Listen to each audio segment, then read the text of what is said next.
In diesem Video wollen wir uns mal anschauen, wie man einen Sell Stop auf dem Chart automatisch platzieren lassen kann. Bitte nicht mit dem Sell Limit verwechseln, das war ein anderes Video.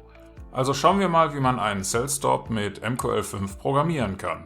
In diesem Video werden wir einen Expert Advisor erstellen, der eine Verkaufsstopp-Order platziert, wenn es keine offenen Orders oder Positionen gibt. Sehen wir uns an, wie wir das machen können. Wir starten Meta-Editor, indem wir auf das kleine Symbol klicken oder F4 drücken. Zunächst importieren wir die Handelsbibliothek mit Include Trade Trade MQH. Diese Bibliothek bietet Funktionen für Handelsoperationen. Als nächstes erstellen wir eine Instanz von cTrade mit dem Namen Trade. Diese Instanz wird verwendet, um Handelsfunktionen auszuführen. Die Funktion OnTick wird jedes Mal aufgerufen, wenn ein neuer Tick für das Symbol empfangen wird. In dieser Funktion ermitteln wir zunächst den Bitpreis mit Hilfe von Symbol Info Double mit dem Parameter COS-Symbol, um das aktuelle Symbol anzugeben, und Symbol Bit, um den Bitpreis zu erhalten. Anschließend normalisieren wir den Geldkurs mit Normalize Double auf die durch Digits angegebene Anzahl von Ziffern. Wir überprüfen mit Orders Total und Positions Total, ob es keine offenen Aufträge oder Positionen gibt. Wenn beide den Wert 0 zurückgeben, bedeutet dies, dass es keine offenen Aufträge oder Positionen gibt.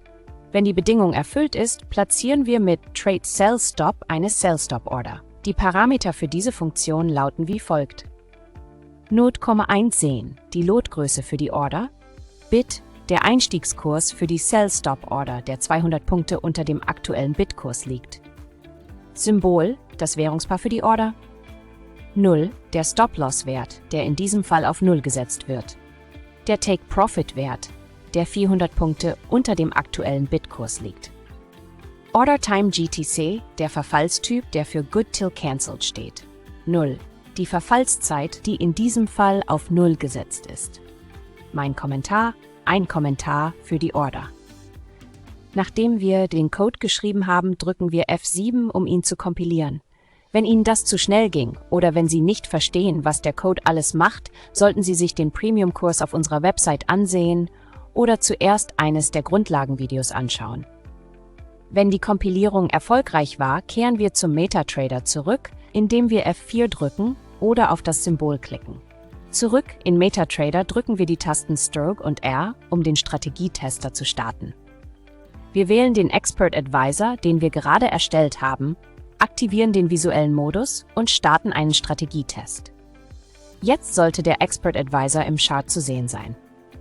Wenn Sie bereits Premium-Kursmitglied sind und eine Idee für ein Video wie dieses haben, können Sie uns eine E-Mail schicken. In diesem Video haben wir gelernt, wie man einen Expert Advisor erstellt, der eine Verkaufsstopp-Order platziert, wenn es keine offenen Orders oder Positionen gibt.